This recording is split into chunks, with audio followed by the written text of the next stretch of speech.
All right, SuperCoaches, strap in. Welcome to the official SuperCoach AFL Podcast. It is your in and out guide to the greatest game on earth, AFL SuperCoach. Because footy is back. We've got round 9 in the bag, round 10 to preview. I'm your host, Jaymz Clements. Joining me today, four, that's right, 4 of the best SuperCoach brains on the planet. We, of course, have the guru, Al Paton. What's going on, Al? Yeah, James, very excited to talk to, obviously, the Phantom we love, and the all-time fantasy GOAT is going to jump on for an interview as well, so we'll get some real insights into some of the grander strategy behind SuperCoach. That's right. Coach of Moreira's Magic joins us as well, but of course, fresh from a little bit of Brodie Grundy rehab, we have Patch. What's going on, Patch? G'day, hello. I'm delighted to have just had a week off of Zen, a week off of breaking some trade rules, and a week off of scoring quite nicely. I'm pretty sure you also are wearing a T-shirt underneath that shirt that says, I was always right. I told you I was right. I'm the rightest man who was ever right. Right, you zipped it. There you go. There you go. Zip the mouth up. I'm not here to gloat about anything. I will not incur the wrath of any god. Last time I gloated about something ended really badly, so I'm not doing anything. All right, before we jump in, remember, of course, that's the word, to sign up to SuperCoach Plus. All your live scores, your break-evens. This was actually massive on the AFL Today live stream the other night for Carlton Melbourne. Just tracking all those live scores and watching the ins and outs and just going, like, when you're riding a VC on Gorn up against those Carlton ruckmen, you're like, I think I might have made a horrible mistake.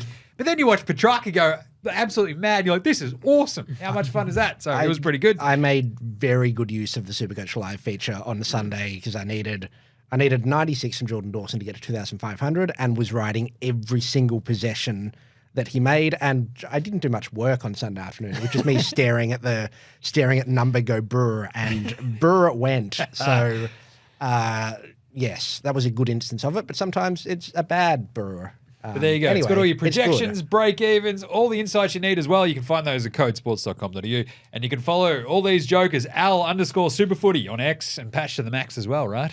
Check it out. Right.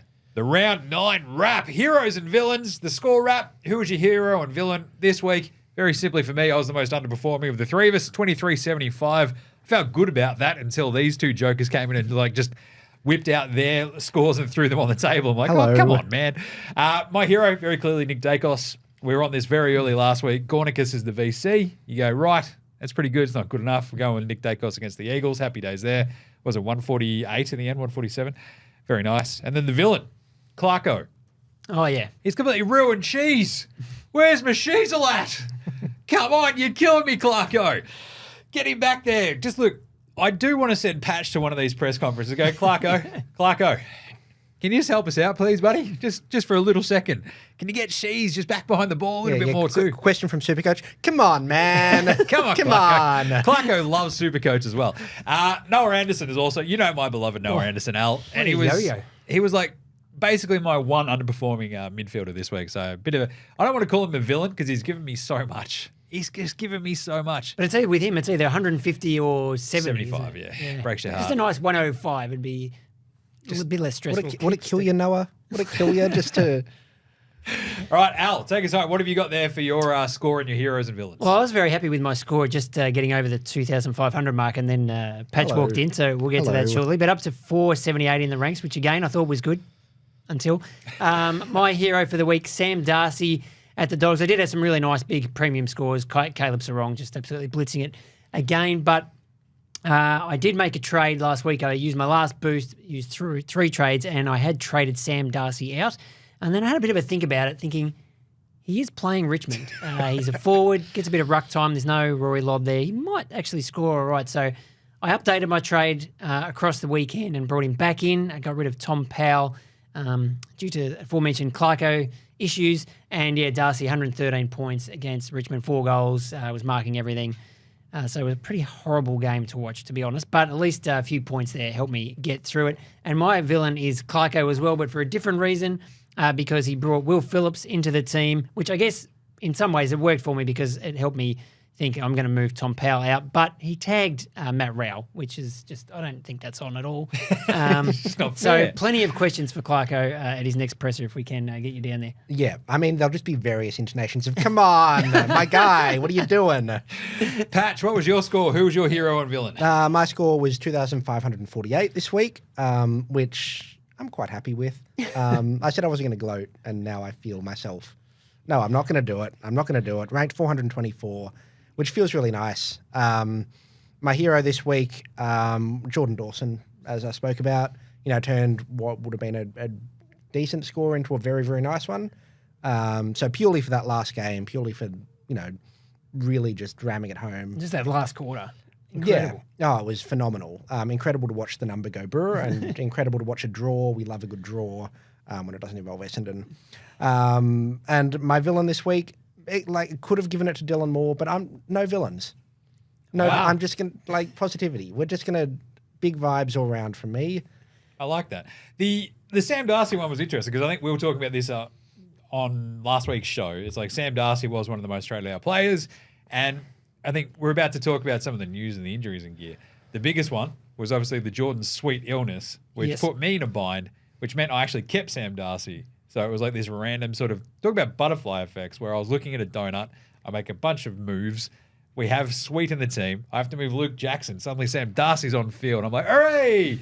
And I still just underperform anyway. Classic. Love that. All right, let's do some news, injuries, and suspensions, however. How are we looking for Jordan Sweet this week? What do you think, Al? I haven't heard any news today. I'll have to get Simeon Thomas Wilson from the Advertiser out there because he was the one who broke the news last week that Sweet had missed training with some illness and ended up obviously not playing on Friday night. So we'll see how he pulls up this week. I mean, Dante Vicentini actually played pretty well, his replacement, on Friday night there. So, yeah, that'll be a bit of a nightmare if Sweet did not come back in. Still got a big negative break even. And, people who traded out the likes of Grundy Grundy or Ron Marshall. I'm not saying anything. I'm not saying anything. Marshall was unbelievable on the weekend. And, if you're relying on Sweet, that was, obviously, just luck. You can't see that coming, but Ron Marshall would have scored even more as well. Like, had he have not kicked the ball directly to Jack Ginnivan from the goal square at one point. Yeah. So it's like, what are we doing here? Anyway. Yeah, he was incredible, though. You don't want to knock Rowan. But, so that's really the big watch this week. And really the only other one I've got on my notes here is Collingwood. And we'll get into the Bubble Boys with the Phantom. All those cheap Collingwood players who came in and did really well yesterday could be great options for us. But Collingwood has a lot of players who could be back this week or maybe the week after. Guys like Jordan De Goey, Lockie Schultz is back after suspension. Jamie Elliott was a late out, so I'm not sure how long he might be out for. Bo McCreary, I think, maybe just missed with concussion. So they could have a heap of ins. So we'll just have to keep a close eye on all those guys. And, of course, team sheets to see which of these cheapies survive. Wait for the teams. I just want to see C. Rosie back on the field. Not only just because of his awesome scoring, but because he's very handsome. Just adds to the entire experience. Cool. Well, there you go. Talking points after round 9. What we saw, we sort of hit a bit of a moment over the weekend with the Sunday game, Collingwood and West Coast. The much ballyhooed. I mean, you call it a game. Training drill? What was it? I think West Coast kicked the first goal and They did. 4 for the rest of the game. So it wasn't great. On that field, however, there was one, Nick Dacos. There was also one, Harley Reid. You might have heard people comparing them, which is a bit silly. Let's all just be very, very, just pump the brakes a little bit. Not the same age, not the same income. We can't compare the Can't pair. compare them. I love it. The setup here, though, Al, of course, is are we trading Harley Reid out this week? I've already pulled the trigger. I think I move on because I can double upgrade after my donut-sized hole in my team last week. So what do you think? Are we going to see this come back to bite me? What do you think? Well, he's the most traded out player this week as we speak. He came back from a rest with a couple of 59s in a row. His break-even is now well up over 100. I mean, he's just got so much money. He's 443,000, but that's probably as high as you'll get, at least for a little while. He might drop a little bit, then maybe stabilise, maybe come back a bit. So if you're going to keep him, you're probably keeping him through the buys at least, and maybe even for the whole season. But if you're going to thinking he's just there as a cash cow and you want to trade him, this is probably the week to do it. And when someone like a Sam Darcy produces a score like that, Darcy Wilson, even, Sam Closey, these guys are all got, really low break-evens now after good scores in the weekend. So we don't really want to trade them. If you've still got them, you want to keep them for a couple more weeks of cash gen. So it doesn't leave too many options of guys to get rid of if you do want to keep those upgrades coming. So where do you sit on the Harley Reid question, Pat? Well, similar to you. I think if you see him as a cash cow, this is probably the week to get rid of him. It's the natural week that, he's going to start losing cash. Got thrown deep forward at points last week. I know I'm just a little bit worried that, he'll have a downward slide and it won't stop until he's 350K or something. But if you think he's a keeper and think he's someone that, especially F6, F7, and we'll talk to Selby from Moreira's Magic about this as well, then absolutely hold on to him and keep him round. My concern is that he's still 19, doesn't, got the body to go with it, but does he have the body for a whole season? You think he probably gets a rest again at some stage? Yeah, he'd get another know rest. When that is. Although they've got a bye coming up, so hopefully. Yeah, you wouldn't think before the bye, but I don't know. I'm concerned enough that I'm trading him. I only really saw him as a cash cow. We had those few weeks where we thought, oh, maybe, and no, actually. I guess one factor just quickly to consider is we've all had him on field, right? So the thing is, if you trade him down to a rookie and then you think, oh, that means I can then get another player up to a primo, just see what your team looks like after that. Because if you were, say, if this was last week and you traded Harley Reid to Darcy Jones and you put him on the field, you're losing a lot of points there compared to what you might pick up somewhere else. So and we'll talk about trade-ins, and I've got two forward ones I want to discuss, but I think that is a very important consideration, that if you're trading in someone like a Joe Richards who could play another week and then disappear from the Pies side, then that's obviously a different... But if you've got a Darcy Wilson or a Sam Darcy on the bench who you can bring on, then you're in pretty good spot. Also playing Melbourne this week, which doesn't really bode that great, even though it is at home, but still... You don't really like his chances to top that 134 break even. No, him grappling Stephen May in the goal square is probably not going to end overly well for him. Right. The big other talking point. Love this, Al. Zach Fisher. Question mark. Oh, I know Patch has got very strong feelings about this, but I mean, a lot of us started Zach Fisher. He got traded out, I think, of about half the teams that started him after 1 week. Then it's been a bit of a roller coaster, and for a mid-pricer, he has been a failed pick because he actually lost money before this week. Then he goes out and scores 140. It's the whole Clarko thing. Sheezel goes up into the midfield, opens up a spot in defence. McKercher now scoring really well, and Fisher scores 140 on the weekend. We know in the past North has been able to have two. We loved those days when it was Aaron Hall and Jack Zeeble just kicking it to each other and could both score hundreds every week in the North defence. Could it be Fisher and McKercher for... Well, I mean, for how long? That's the question, isn't it? Because we don't know what Clarko's doing. No. just right, okay, next segment. No, I don't want to borrow of it. We've just spoken Negative about... 16 break even, so that's why he's on the radar. Yeah, we've just spoken about how Clarko's messed up several players from our SuperCoach perspectives. Terry Sheezel's another one that's just what's going on there. Does Zach Fisher end up going forward? Does he play on a wing? Does he play the sub again? Does he play VFL? I don't know, and I don't want to find out. There's two things in there that I just don't trust. Only two. TIO. It's a TIO. Weird stuff happens when you play a TIO or Ballarat, or even Canberra, basically, right? For this idea when it comes to SuperCoach, you're just like, I don't know. How do we read into this? You never know. And also, Clarko. It's just simple as that. I'm staying way out of the Zach Fisher business. Simple as that. All right, but for some more fantasy vibes, we're going to go and have a chat to the fantasy goat, Selby, aka Moreira's Magic, right after this. And now we welcome on a very special guest. You might know him from winning a bunch of comps. He is a SuperCoach guru of the highest order. Basically, I want to see him and Al maybe fight. That's how I'm sitting at this point. It is Selby from Moreira's Magic. How is your season going? Give us the gear, Selby. How's it all tracking? How's your year going? What's your rank? Where's it all sitting right now? Well, it'd be a one-sided fight if we fought at the minute, Al, because I'm well behind him. I'm sitting just inside the top 5,000 at the moment. It's been an interesting season. I've, like normal, tried to target value players, and just things haven't quite gone which never seems to happen in normal seasons. But I feel like this year, particularly looking at the scores on the weekend, whether it was I started with a Crouch, Ollie Wines, a Fisher, Sexton, who else was in there? McKercher. All these players who obviously dominated on the weekend. Harms started with him and found their way out of my side due to poor form or them being dropped or subbed or whatever it was. So I've certainly had a fair bit of things going my way over the last 7 years of playing form of fantasy footy. So I was due for one not to go perfectly, but yeah, not sure whether it's nice to see them score well on the weekend when they're not in my side, or at least have a bit of validation that the starting pick wasn't so far off. Nice one. Now, you're out west as well. So what do you reckon, Al? Like, the big thing we're talking about this week is obviously Harley Reid, whether or not we stick with him. What do you think? Well, Selby declared him a season keeper just a few weeks ago, and I think maybe he came out and scored about 150 the next week. So obviously saw something there, watching him pretty closely over in the West. But I'm not sure Simo giving him the rest has worked quite the way we might have hoped it would. Now the break-even's way up, and he's the most traded out player in SuperCoach this week. What's your take on Harley Reid? Yeah, tricky one. As I said, I didn't start with him, so I didn't get the benefit of the big cash rise, which many coaches did. I saw him live at Gather Round against Swans. I think he scored a 70-odd that week, but I may even got touched the 90 point and just saw enough to think we're hunting. And I've gone through all I mentioned a few off the top, Harms, Fisher.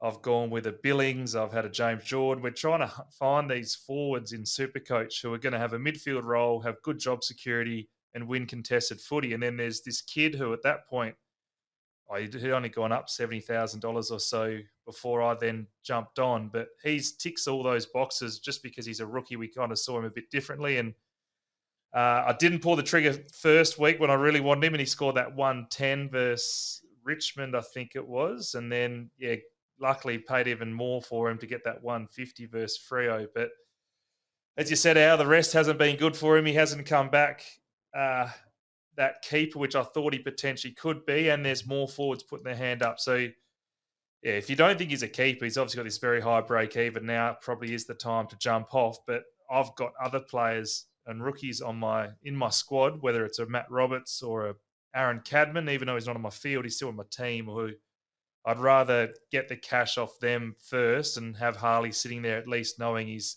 still got the job security, got the role, got the ability to go big. Might not happen every week. So if one day he becomes my F7 and we do a bit of looping with him, it won't be the worst result. If only you could just play Richmond each week, AL. I'm just saying.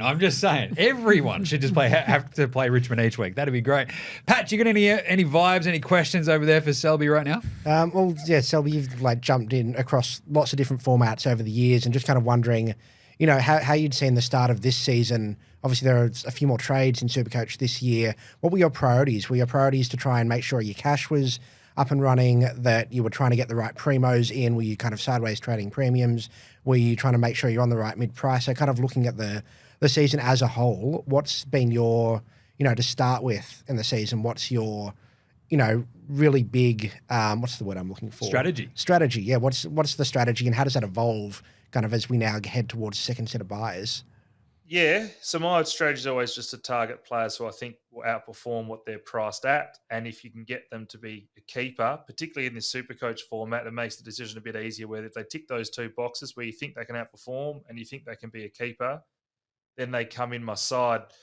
The issue I found in those, and probably why I am ranked 5,000th is, or 4.5, whatever it is, it's the idea of targeting value means you can push rookies off your field. So by having maybe not the top end premiums, you might be able to have one more mid-price or value premium and one less rookie or two less rookies. But with, 6 of the first 8 weeks were early season buys and best 18, having one less rookie on the field didn't actually get the benefit, because you didn't have to, teams who had the extra rookie didn't have to wear that rookie score. And with best 18, they were getting the big 150s, whereas my premiums like a Crouch or a Wines were getting 90 to 100. So you're kind of losing out both ways. And the way I attacked it, I probably got a bit impatient and trade them out. But on the flip side, like what Wines missed a week, Crouch missed a week.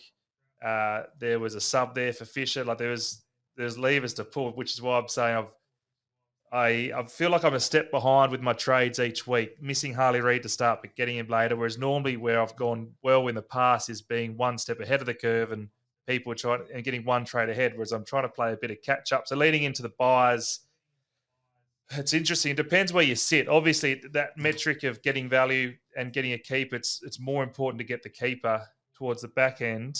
But for me, trying to catch up, make ground, I'm still going the value, hoping that those keepers have an off game every now and then. But as a non-Luke Ryan owner, as a non-Zach Butters owner, and all these guys who keep punching out these massive scores week in, week out, it seems less likely that that's going to happen. It's a tricky one, right? Like, I think my entire approach this season has been like, just please get me upgraded fully by the buys.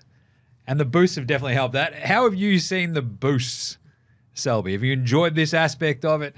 How have you used them? How many have you got left as well? Well, none, and I love the boost. Too much so. Like, the week I didn't have the boost, which I thought I still had one up my sleeve, but obviously not. And it felt very hard trying to make just the regular trades, isn't it? One down, one up isn't an easy thing. Unless you are targeting the value, or if you want to do a double downgrade, which I don't really love to do. So, no, big fan of the boosts. It's funny, they came in for COVID and leave it a pull if we were to get all these chaos and injuries, and we all just use them now early to make early upgrades. But then the week we probably wanted it was when Fyfe was announced sub that week, and if that's kind of what the boost probably should have been there for, to make a third trade in a time of need. But now I use boosts as soon as I can to, as you said, try to upgrade the side by the buys, and then you sort of get a good feel of where you're sitting, and you can make sideways trades from there if you've got any left. Nice one. Al? Just looking at the most traded in players this week, and it goes back to kind of what you were saying about, you're still trying to find some value, or do you just somehow, it seems like people have been saving some money because you've got names like Butters, Ryan, Sarong, Heaney on that list of people trading them in this week. We at a stage in the season where you just think these guys are going to finish in the top 3 or 4 in their position and just pull out all stops to aim for them? Or can you get an advantage by picking a Clayton Oliver now, or even a Zach Fisher, or someone who's a McKercher who's going to shoot up in price over the next 3 or 4 weeks? Maybe you're not picking them for the whole year, but as you say, you just can turn over those rookies quicker, maybe get through to those mid-year buys, and then you start picking off the guys right at the top. Yeah, so I actually got McKercher in last week, so I've broken a few rules, particularly getting Harley Reid after 5 games, and then got McKercher after the 10, so I got him back in at least. So I see nothing wrong with that. I'm just waiting for these top ones to come down. Like you mentioned, those top highest traded in players, teams must have to trade a decent player mid-price or underperforming premium, and whether it's stubbornness or patience. But I've got a Tom Powell who I'd love to trade, and I could trade him too, one of those big dogs, but I'd rather just follow the strategy and philosophies of just trying to get those rookies first, or trading a Cadman or one of these lesser rookies. But yeah, that's something I've got to weigh up. Do I want to jump off the Nat Fyfe, Harley Reid, Tom Powell and get up to one of those big dogs, or just keep targeting the value? Because that's even 2 great rookies this year, Matt Roberts and a Cadman. And my current trade plans is Oliver's almost the best I can afford at that price, so it might force my hand. I'm fascinated. So I think the biggest thing we've had, the biggest problem we've had this season with SuperCoach is forwards. Is there a forward name that you reckon that is out there that'll be in your final 6 that people might not be thinking about? Well, hopefully it's like a Christian Petrarca or someone's friendly to us come DPP time. Someone that no one's talking about. Who have we got here? Obviously, Isaac Rankins. Yeah, we're talking about the Isaac Rankin stuff. We talked about Dylan Moore last week as well, right? A couple of names that were probably on that bubble throughout the preseason. We're looking at it going, maybe this year, perhaps it happens.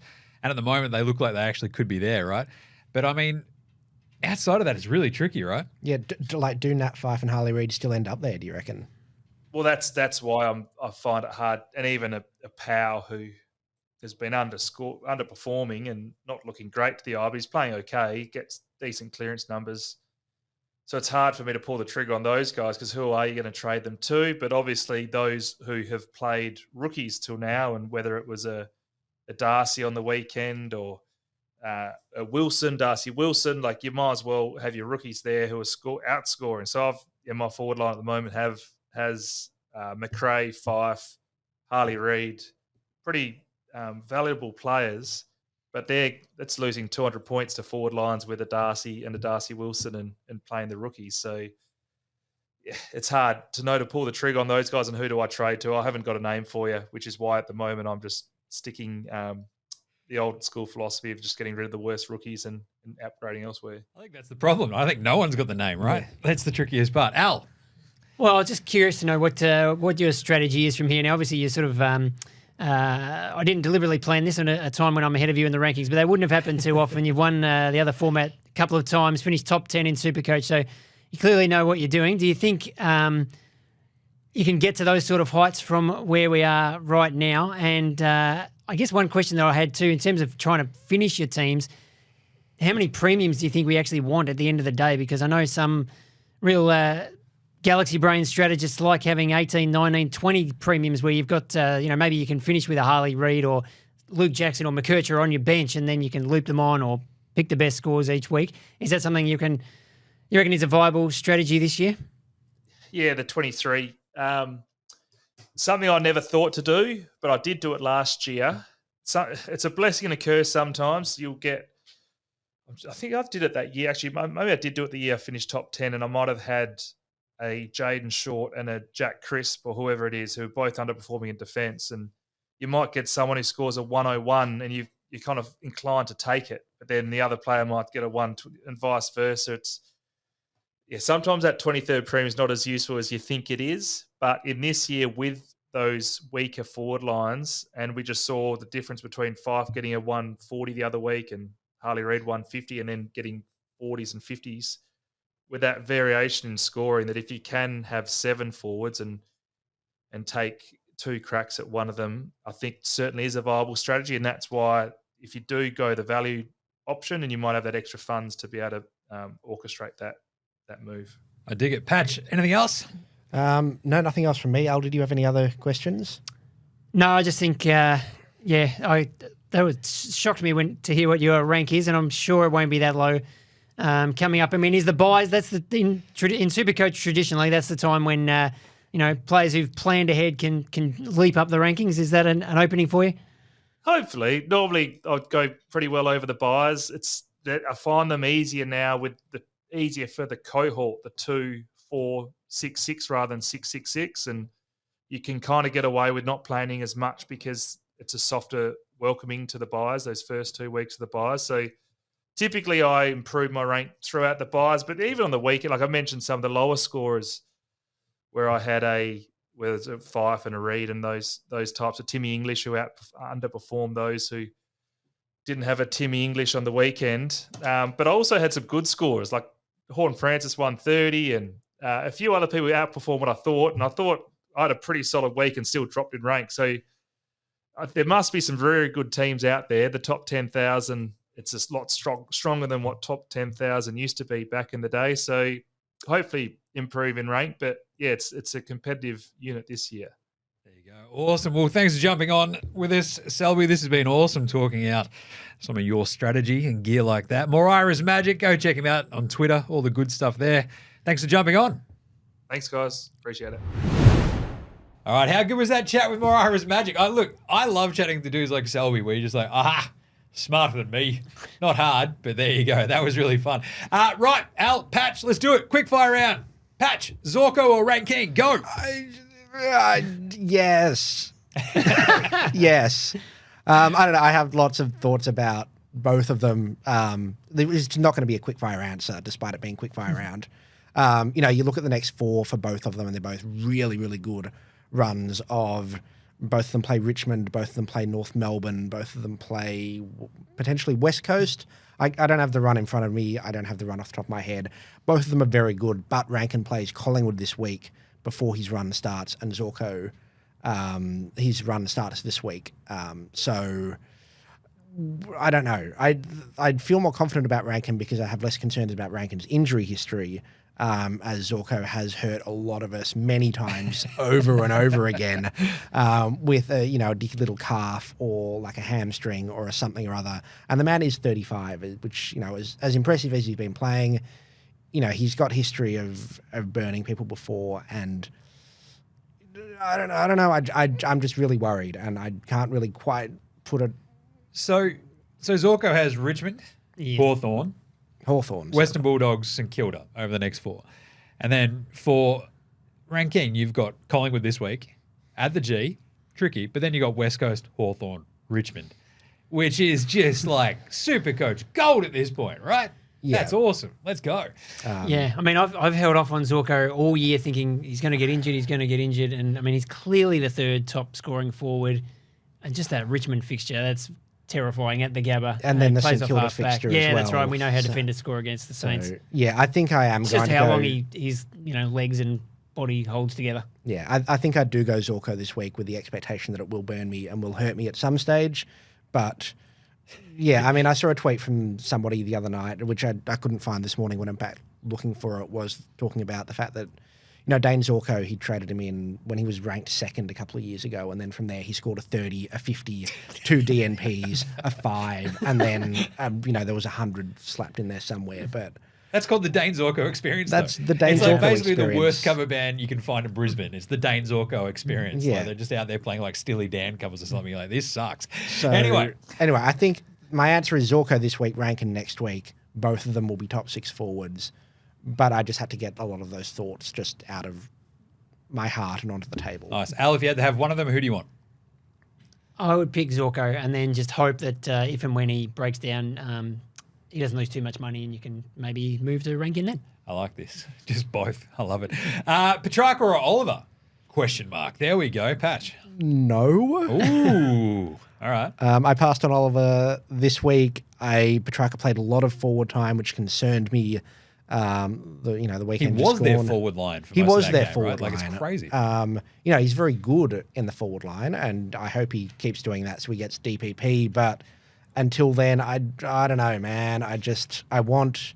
If I'm going shopping in the midfield this week, I would be going for a Merritt or a Bond or one of the really top line guys. Matt Rowell's about to get cheaper. One of the really top line guys, and I'm not convinced either Melbourne boy is going to be in that top 10. It's an interesting one, Al. 555,000 for Petrarca, break even of only 88. And they do play West Coast this week. So Yeah. Whereas Clary, the jump up, he had a pretty quiet week after he was like just everybody who was jumping on board last week, rose 17.8 thousand to 494. Break even though, 53. So I'm already happy that I've got Clary. I've already got Petrarca as well. And I'm just like, this is going to be great this week. And then who knows, the bottom could completely fall out again.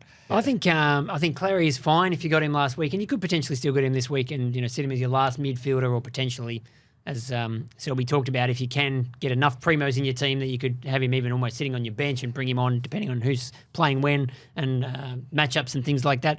I don't think he's going to be a top 8, 10 forward for the rest of the year. Petrarca could if he gets on a roll, which, we saw he was amazing on the weekend, but that forward time does make me a little bit nervous. He's not going to kick 5 goals every week, although against West Coast, definitely possible. He could get 10. Exactly. Let's go. The thing that did scare me off Oliver the most was, my former Jock Reynolds co-host, Lake Dog, pulled up some of Clayton Oliver's heat maps, and they're all over the place. Ooh. They're just everywhere. Love a good heat map. Which, the Yeezy scores really well. It's just a big red target right smack bang in the middle, and they're all around the centre circle, and it's just everywhere. There's some on the wing, there's some, just all over the shop. So that concerned me a bit as well. Like it. He's smarter than I am. I don't know. I just wanted to say it. I'm just hoping that I have a lot of emotion. He's just playing his way into form is my absolute hope. I think he'll be all right. Yep. Quick fire round though. Shea Bolton or Max King? Patch. But Nice. also no. What are you, Al? Well, I don't think you want any of them now, but I just put these names down because I think, especially in the forward line, we're not sure what's happening. We probably do want to get like a Zorko and a Rankin. That's starting to fill out the top 6, but we could probably afford to take a punt on 1 or 2 right at the bottom end. And when some of these guys are going to get very, very cheap, and it's what these sort of forwards tend to do. Shai Bolton scored 133 weeks in a row, and then he's had 3 terrible weeks. He's down to 459k with a break-even of 166, so he could be down under 400k in a week or 2. Max King is 270,000, and he could still come down a bit more as well. So, yeah, I don't mind the idea of, maybe I could just do a sideways trade from Hugo Garcia to Max King in 2 weeks and just ride that for the rest of the year. I'd rather Hugo, to be honest with you. Tough. It's kind of a Jack Hayes situation where it's, he scores 115 one week and he's subbed out on 10? Yeah. Against Yeah, it's like, as we said, you'd be just rolling the dice a bit on, emergency him and who's playing when and just hoping you get it right, which could be quite stressful. Yeah, maybe. Yeah. Good luck, Al. Good luck to you. I love this though. Can you trade? Let's just go. Yeah, Nas. Sam Darcy. Nah. No. All right. Matt Roberts, Yeah. Yep, he's got to go. Darcy Wilson, Nah. He's got a 3-week average of 101, so That's awesome. definitely not. weapon. Aaron Cadman, Yes. Yep, 12 on the weekend. gone. Sam Closey, Nah, not yet. No, not for me, but yeah, I mean, probably have to think about it. legally, you can sure. do whatever you want, basically. Blake Howes, Patch. Yeah. He's just right on there. I think he's averaging 60. He's break even 65. He's been totally fine. You could trade him or not trade him. Either way, probably could work. Love it. All right. Now, let's go to the Phantom. All right, now calling in from parts unknown. You all know him. You all love him. It's the Phantom. Phantom, what is going over there in the west of here? What's happening? Hello, guys. That's the nicest thing you've ever said to me, James. I appreciate that. A big week for me. You must have seen my score, so good to be back. I feel like I'm just really letting the team down here, Al. Everyone is smashing it. I'm like, 23-75, hooray. Oh, I'm just really dragging everyone down. But the good thing is, Phantom, we've got a few rookies. We've got a few bubble boys this week. We're going to talk it out. Where should we start, Al? Should we start with the Pies? Yeah, well, I thought that was it was just really fun watching Collingwood. Obviously, they were playing West Coast and they had a lot of injuries, but 2 or 3 rookies really put their hands up. Obviously, Lachie Sullivan's the probably the top name for this week. But what did you like out of that Collingwood game, and how many of them do you think can keep their spots once some of these big names start coming back? Let's start with the obvious one when you talk about keeping his spot. Finn McRae, 3 goals in the first half. The SuperCoach forward rookie saviour, we all thought, in the pre-season, couldn't get a game, or at least couldn't hold his spot in the 22. Can he hold his spot going forward when the big names come back? That is the question. He's already gone up in price, probably can't go there just yet. I wouldn't have thought. Lachie Sullivan, you mentioned, the lowest break-even in the competition, 102k, 18 disposals, another goal for him. You'd think he'd probably done enough to keep his spot in Craig McRae's side, even with some of those big names coming back. So fingers crossed for him. Keep an eye out on Thursday night, but he's the one this week, 102k. Joe Richards, plucked from nowhere a couple of years ago. He was very good. He was even more impressive than the other two. Very clean at ground level and playing that half-forward role. He's probably going to stay in there regardless, you would have thought. Lachie Sullivan obviously pushing up into the midfield, and that's where they're missing some key personnel. But Joe Richards looks nice in that Collingwood side in that role. So fingers crossed, 123k for next week. And the man with the greatest hair in the AFL as well, Bruce Reveal, up there for Brisbane. How are we looking at him, Phantom? Breville was over here in Adelaide on Sunday. Limited game time for him again, which is the concern, but did some nice things again. Looks good when he's over the ball and around the ball for Chris Fagan's side. So the only question mark is that time on ground, which was in the 50s again. So hopefully we'll get some clarification maybe from Chris Fagan. If he keeps playing him and he's not the sub, or he's not being subbed off and just managing his time or building him up to the level, then 102k, I don't mind at mid-forward, another one if he went early on Lachie Sullivan last week. I also just love the idea of having a dude named Bruce in my team, Al. Yes, no, that would definitely be fun. Now, I need to bring up another name, Phantom. Last week, you poo-pooed my idea of looking at Angus Hastie from the Saints.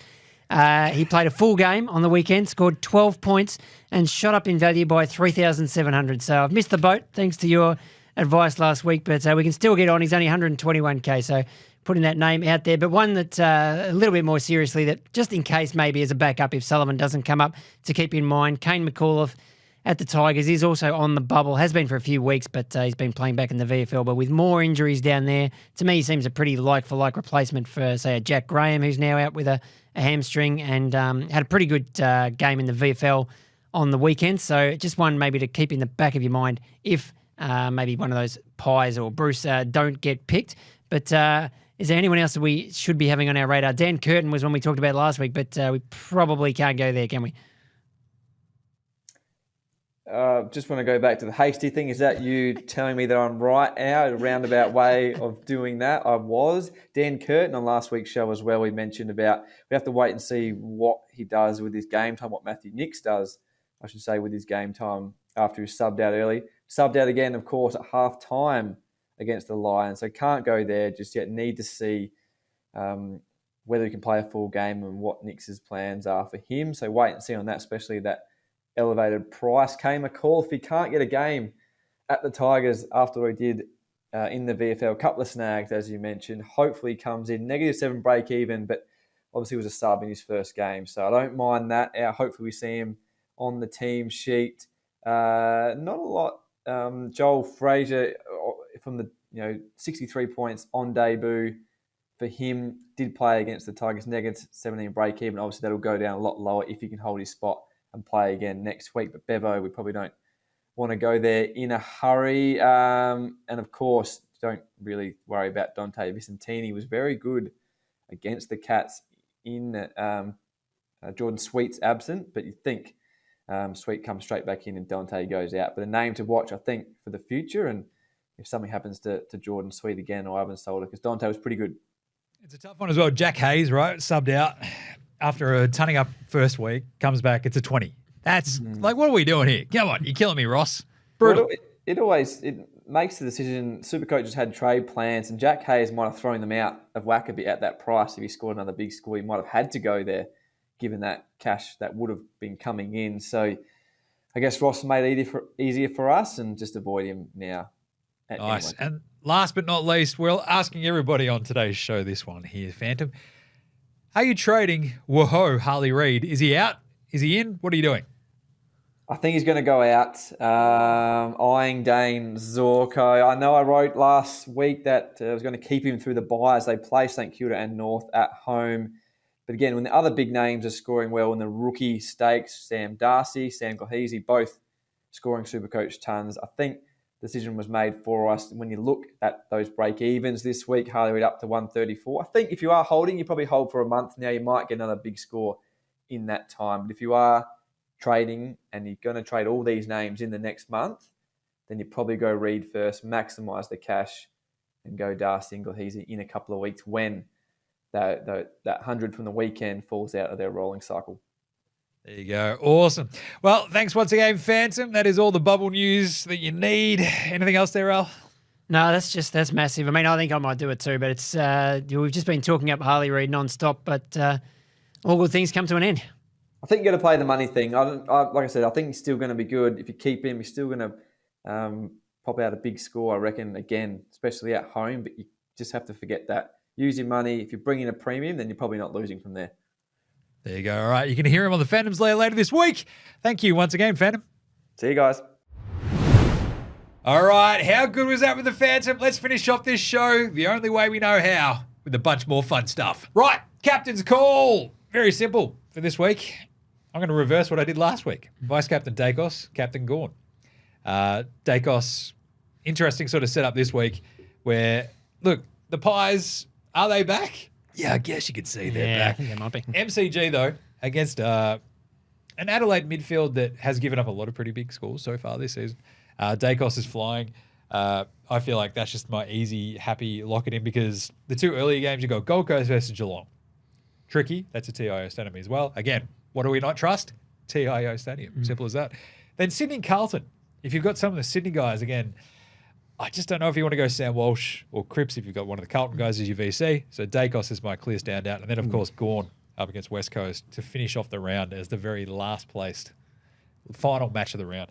Al, how are you looking? Yeah, there's a heap of options this week. I mean, yeah, Dacos definitely right up there in consideration. We mentioned Zorko, and if you have any of those Lions, a Dunkley or a Lockie Neal versus Richmond, they could do a lot of damage. I know Patch might talk about Zach Dawson. Looked him up 149 and 150 in his last two games against Collingwood. Ooh. So you would put him in the mix definitely if you've got him. Tim English had a bit of a down week, as Selby alluded to, but coming up against Kieran Briggs, scored 163 last time they met.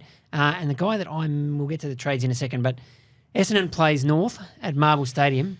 Nick Martin played North twice last year and scored 137 and 129. And that was when he was like a sort of a wing half forward. So is that good? He could have like 45 disposals this week. He could still kick like 2 or 3 goals as well. Yeah. He has a habit of finding his way a long way forward.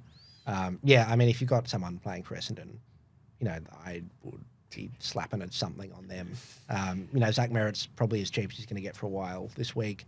Good trading target. How better to welcome Zach Merritt into your side than with a captaincy armband. Patch, who are you going? So, looking at potentially even a Zorko if he's the one that I do end up bringing in.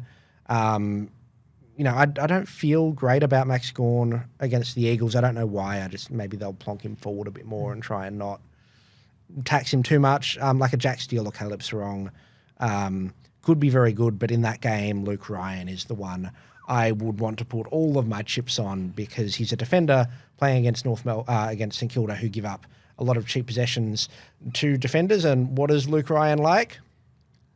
Hard ball gets. Loves sprinting to the ball bag when there's a behind. Yes. To grab the footy and the kick hardest it back of ball gets, that one. Yeah, he loves cheap possessions. So Luke Ryan is the Monty for me as a captaincy option. VC, still not entirely sure, but look, if Mark Pittonet misses against Sydney at the SCG, I'm not allowed to talk about it, but I don't know, man. The two words you were banned from saying, I'm not allowed to talk about that man bun bearded, beautiful ruckman from Sydney, but it's basically if you just stretched out Patch, you'd actually have Brodie Grundy, I feel like. Just stretched him out. Have we seen them both in the same room at the same time? Never. It's just like stretch him out like Stretch Armstrong. Don't mind that. All right. He's slightly better than football. At football than me. All right, name of games. It's a game of names. Let's do it, Al. What happened this week? Oh, that's right. I won again. Oh, jeez. I mean, I think I was sort of, I was onto something in terms of the Bulldogs scoring a lot of points, but it just wasn't Bailey Dale who got them. What about Ed Richards scoring 150? That was chaos. I love Ed Richards. You're like, he's just limping now. Cool. But yeah, Bailey Dale. So the over-under was up. You set it at 140. He gave it a shake-ish, but he didn't quite get there. What was it, 113 or something in the end? Yeah. Not bad. This week, I love that your idea is literally just what's the highest Richmond score? Over, under 100. I'm actually kind of okay with going under here, Al. Yeah, right? The highest Richmond scoring player last week was Liam Baker. He's the highest projected score this week on 88. And the highest last week was, I think, 89. It was Nank, wasn't it? Might have been Nank, yeah, got to 89. So Tigers aren't going that good. But could have, if Vostone just spike a game, Jaden Short's getting some kick-ins. Surely someone gets the three figures. I'm going to back him in. Go Tigers. Look, if Vostone can do it, I'd be happy because he's still sitting there in my my D4 or 5 or something at the moment. So it's kind of handy if you just turned up. But either way, I think is it 6-1? I think I've got you so far this season. Yeah, I did get one. Not bad. We might have had a tie along the way. All right. Monday moves, though. Before we go, what's your Monday trade? Patch, have you got a trade? Two. I've got two trades. So Buka Khamis is coming out and Lockie Sullivan is coming in from some swanky DPPs. We'll reassess the rookie situation as the week unfolds. And at the moment, I've gone Harley Reid to Dayne Zorko, and I don't know how I feel about it. Could be Isaac Rankin, could be Dayne Zorko. It'll probably be one of those two because I'm just that 8 to 10K short of Bond and Merritt with my leftover catch. So that's likely to be what the moves are. Al? Very similar for me. I think Lockie Sullivan's going to be the most popular rookie if he stays in that Collingwood team. So I'm trading Will Graham out to him, and that gives me enough money. Once you pile on, $450,000 from Harley Reid, you can pretty much get anyone you want. The guy I've had my eye on to try and get this round is Nick Martin because of Essendon's upcoming fixture, and he's obviously been going fantastic. Had a nicely timed, slightly quieter game on the weekend, so his price is still not too bad. The only thing is that my backline actually suddenly doesn't look too bad when I've got McKercher there scoring all right. Closey had a ton on the weekend. I brought in Alex Sexton, which worked out pretty well, scoring 82 on the bench. So you brought him back in. Yeah. He's back. That was a sort of bit of a left field move, but I didn't mind him as a rookie option last week. And so my backline suddenly looks okay, and maybe the forward line is the area that needs attention, which I think a lot of people will be saying that. So it does bring Dayne Zorko into the equation. Would you consider, Al, trading Harry Sheezel to Nick Martin? Well, I probably don't need to do that because, unless you're keeping a Harley Reid. I'd keep Sheezel over Reid, but it is a question. We'll just put that one on notice for next week or maybe coming up. So I think North has the first bye in round 12. If Sheezel's still playing midfield and scoring these 80s, it is something we're going to have to talk about. I bit the bullet and traded Sheezel to McKercher last week. Oh, wow. And I did do it. I feel really uncomfortable about it. But you probably gained, 10 points? It was 10 points and a lot of money, but is that worth it? We'll find out in 4 weeks. Love it. Mine is very simply at the moment, Harley Reid is out. Aaron Cadman is out. Fare thee well, Aaron Cadman. Double upgrade to Rankine and Whitfield. Whitfield only specifically because I believe I'm about $600 short of the famed Nick Martin. He's coming back. That's right, because Essendon are the greatest team in the AFL right now. There is no That weird... physically hurt you to say, didn't it? No, I That love just it because I'm on board the Bomber train. I think they are the best team in the AFL. In May, it's just great. If you listen to the Everyone AFL jump Today on. show, I'm all over it. I'm just going to start wearing, red and black. It's going to be great. There's no, weird jinxing or anything going on. Just I'm all over Essendon. It's fine. But the Whitfield one is an interesting sort of setup, I think, for GWS because we've sort of seen their results on the field take a bit of a dip. Whitfield still just turned up last week, and shed some more money, which is kind of like why I can afford him, obviously. But we've got the likes of Green and Co out there. And Whitfield has had these pretty awesome highs, but some pretty terrifying lows. And a lot of creepy middles. But he's gone 125, 54, and 100 in the last 3 weeks. Like, it's a roller coaster. But he's getting a lot of attention Yeah, as well, which doesn't help. that's it. So it's the question mark of like, all right, can we actually sort of look to get a little bit of a bounce? Like they're at home against the Dogs this week. They have a Geelong game after that. Hawthorn down in Tassie after that as well. It's a weird sort of setup. He might be the one that I go to. But that's why it's a Monday trade. I might just change my How mind. much is he? He is sitting at 514. Because there's some interesting options in defence that are those sort of fallen primos. Tom Stewart's down to 501, I think. Jack Sinclair's sort of in the sort of 520, 530 range. Hayden Young as well. But none of them are sort of really inspiring confidence. They don't spark joy. No. They're not sparking joy. We just need more joy. All right. But that is it for the round 10 preview. Because I can't believe we're into double figures already. That's chaos, Al. What's going on? Before we blink, it'll be buys again. It's gross. Yeah, patches all over the buys. But we'll talk about that next week, I think. I love it. Righto. Remember to dig into all things SuperCoach with Twitter, YouTube, IG, TikTok, all the good stuff. Get around Phantoms there as well later this week. Rate the show with Spotify. What is it? Like, subscribe, and star them all. Sign up to SuperCoach Plus. Get all the insights you need with the old Code Sports as well. And for all the latest fun news, gear, and like Sunday night, Thursday teams, AFL Today show. That's a good one too. But again, thanks to Patch. Thank you. Hello. Thanks to the Phantom. Thanks to Moreira's Magic. Selby for jumping on. And always, thank you to Al. Thank you, James. Thank you, Patch. So what do you got? Maybe about 50 ranks in front of me, so it gives me something to aim for. I like this. I like that. There's animosity in the room all of a sudden. Drive faster, Nettie. I can't. It's a Geo. All right. I've been Jaymz Clements. Happy super coaching.